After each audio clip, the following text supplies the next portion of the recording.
Alors, rebonjour les amis des couteaux, ici c'est Jean qui vous parle du Québec, de la chaîne du Maître des couteaux. Alors, on se retrouve pour une nouvelle vidéo et le couteau qu'on revoit cette semaine, alors ce n'est nul autre que le vénérable Benchmade Griptilian. Alors, c'est un couteau iconique qui existe depuis, mon Dieu, la nuit des temps. Donc, c'est probablement un des premiers couteaux, si ce n'est pas le premier, qui a eu le Axis Lock. Donc, c'est un couteau qui a beaucoup d'ancienneté, si vous voulez, mais ça demeure un couteau iconique. Ça a été pendant des années et des années, ça, le couteau le plus vendu chez Benchmade. Et il a été détrôné, je crois, par le bug-out, là, mais je veux dire, c'est quand même un couteau qui se vend encore aujourd'hui de manière très, très importante. Et vous remarquerez, comme je vous ai dit dans la dernière vidéo, que ce Griptilian-là a été modifié. Donc, j'ai changé les poignées pour des poignées en aluminium. Vous pouvez voir, c'est quand même un très bel effet.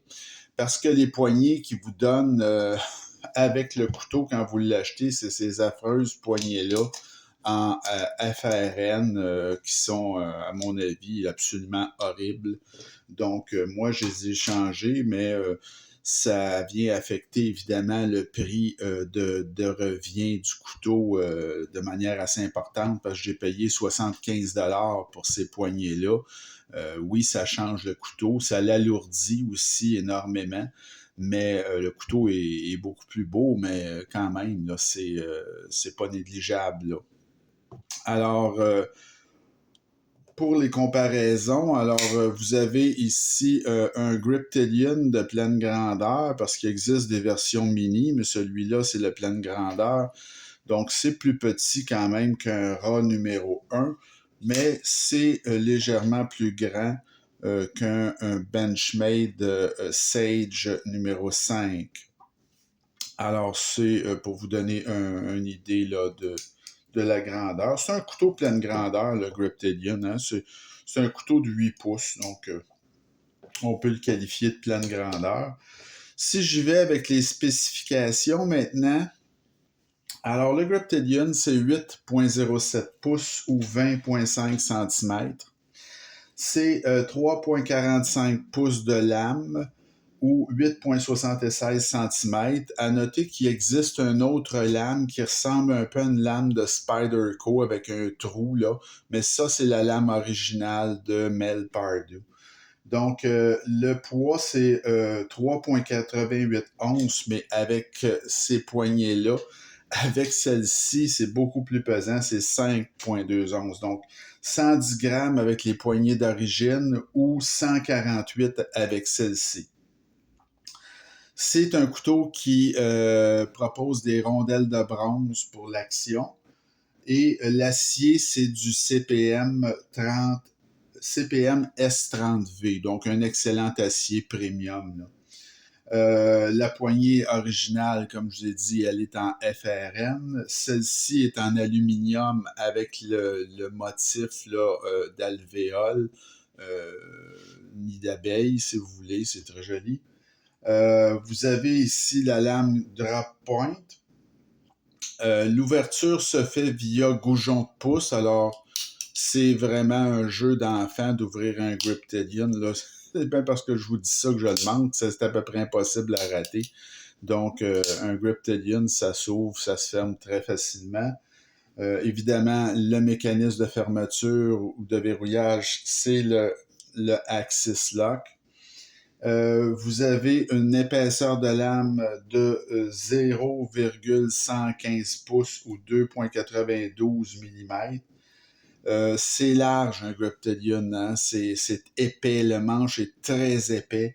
Donc, même avec le manche original, là, vous ne sauvez pas sur l'épaisseur, c'est pareil. C'est 0,64 pouces ou 16,26 mm.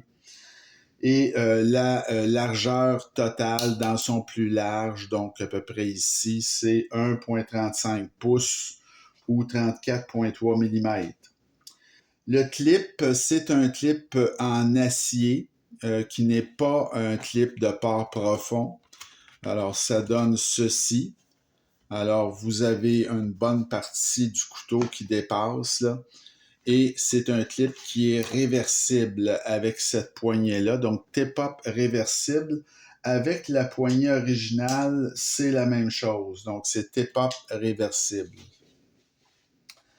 Alors, pour ce qui est de l'évaluation maintenant, pour Griptilian, alors c'est un couteau qui, comme je vous ai dit, qui est une icône. Hein? Ça existe depuis plus de 20 ans. C'est un design d'un grand designer qui s'appelle Mel Perdue, qui est décédé aujourd'hui, là. C'est, bon, même si c'est une icône, ça, que ça va bien, euh, quand on le regarde, il y a certaines.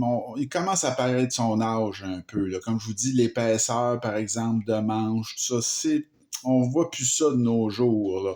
Donc, ça commence à faire un petit peu un couteau qui date, là, même avec ces nouvelles poignées-là qui améliorent les choses de manière importante.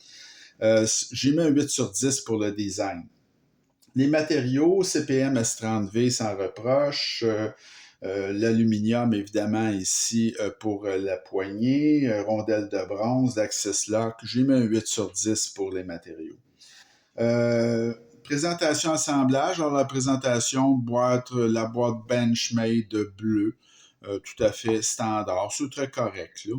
L'assemblage est de très, très bonne qualité. Évidemment, c'est un couteau qui est fait aux États-Unis. Hein. Benchmade, tous leurs couteaux sont faits aux États-Unis.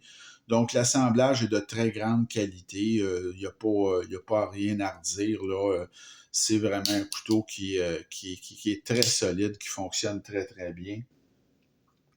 Il n'y a pas de c'est centré, il n'y a pas de jeu de lame. Alors, j'ai mis un 8 sur 10 pour la présentation assemblage. Pour ce qui est de l'action, ben écoutez, c'est super facile. Vous voyez, même avec mes poignées de remplacement là, qui, en passant, étaient ajustées à la perfection. Donc, vous voyez que l'action est vraiment superbe. Là. C'est très facile à ouvrir. La lame tombe avec le axis. C'est vraiment un couteau qui a une action hyper facile. J'ai mis un 9,5 sur 10 pour l'action parce que c'est vraiment remarquable. Le poids, ben écoutez, avec la poignée d'origine, c'est sûr que c'est pas pesant là, avec cette poignée-là. Celle-là ici. Donc, c'est pas. Ça pèse pas, mais c'est laid. Avec la poignée de remplacement, bien évidemment, le poids c'est beaucoup plus lourd, là. Mais j'ai mis un 8 sur 10 pareil là, pour le poids. L'ergonomie, elle est excellente. Alors, surtout avec cette poignée-ci, là, elle est vraiment excellente. Il y a de la dentelure. C'est un couteau qui est très, très, très confortable. Il n'y a à peu près pas de hotspot sur ce couteau-là. On la clip, on la sent presque pas, là. Ça vous remplit la main, un Griptilian, là, avec l'épaisseur de manche, là. Donc, l'ergonomie, j'ai mis un 9 sur 10 pour l'ergonomie. L'aspect général, ben, c'est OK, là. C'est une icône, ce couteau-là, comme je vous dis, mais ça fait un peu vieillot, là. Le design, c'est un design des années 90, donc ça paraît un peu, là, tu sais, mais ça demeure quand même euh, un couteau de premier ordre, c'est un des premiers, là, avec le Axis Lock, donc j'ai mis un 8 sur 10, là, pour l'aspect général. Le prix, bon, ben le prix que j'ai payé, moi, ça fait 8 mois que j'ai acheté ce couteau-là. J'ai payé 152 évidemment, toujours avec ces poignées-là. Et la poignée que j'ai rajoutée, c'est 75 que j'ai acheté sur Etsy. Donc, ça revient dans le fond à 225, ce couteau-là. Là. Donc, bon, avec la poignée, le remplacement, c'est pas le deal du siècle, là, c'est cher. Donc, j'ai mis un 7,5 sur 10 pour le prix. La valeur, elle est bonne, mais comme je vous dis, c'est trop cher. C'est un couteau qui, aujourd'hui, se vend 185 avec ses poignées atrocement laides là. Écoutez, là, tu sais, c'est pas drôle, là. C'est vraiment très, très dispendieux. Si vous voulez commencer à changer la poignée, ça va vous revenir dans les 250. Moi, je trouve ça bien trop cher. À ce prix-là, si vous voulez mon avis, il se fait mieux de nos jours. Mais j'ai quand même mis un 7,5 sur 10 pour la valeur. Alors, ça va nous donner ça un total de 8,16 sur 10 au niveau de la note totale. C'est un excellent achat de Griptilian. Faut pas exagérer. Ça demeure un couteau de premier plan, un icône. Ça fonctionne super bien. Mais il faut toujours comparer, dire ben, qu'est-ce qu'on peut avoir de nos jours. C'est un couteau, comme je vous dis, qui a un petit look un peu vieillot et très épais du manche. Bon, ça demeure quand même un bon achat, un excellent achat même. Euh, enfin, je peux pas ne pas vous le recommander, ce couteau-là. Il est recommandable. Mais comme je vous dis, si vous pensez la même chose que moi, puis que vous décidez de changer le manche, ça va vous revenir quand même assez cher, surtout que le modèle de base est maintenant à 185 $. Donc, c'est un pensez-y bien. Mais ça demeure un couteau qui est recommandable si le style vous plaît. Alors, ça fait le tour pas mal de notre révision de cette semaine. Peut-être une dernière petite chose. Changer une poignée sur un Benchmade, c'est compliqué. Ça, je veux que vous le sachiez. C'est pas quelque chose qui se fait tout seul. Il y a une marche à suivre, l'access lock, c'est compliqué. Donc, faites bien attention si vous voulez vous aventurer à changer le poignet d'un Benchmade. C'est pas aussi complexe changer le poignet d'un Griptilian que d'un bug-out pour la simple et bonne raison que les pièces sont plus grosses. Mais ça demeure quand même un exercice périlleux. Je vous le dis, là, ça se fait pas tout seul. Donc, c'était mon avertissement de la semaine. Et pour ce qui est de la prochaine vidéo, alors là, on s'en va chez quelque chose de vraiment bien plus moderne parce que, écoutez, lui, c'est peut-être un des plus vieux couteaux là, encore sur le marché de Benchmade, mais celui-là ici, c'est la compagnie au complet qui est extrêmement nouvelle, c'est la compagnie Vosteed. Alors, c'est une nouvelle compagnie chinoise, Vosteed, et ça, c'est leur modèle, si vous voulez, le plus, disons, traditionnel ou c'est vraiment ce qu'ils font de plus vanille. Là, c'est un couteau button lock qui s'appelle le Raccoon. Donc, c'est en micarta. Ça fonctionne très, très, très bien. C'est une compagnie qui vous en donne beaucoup pour votre argent.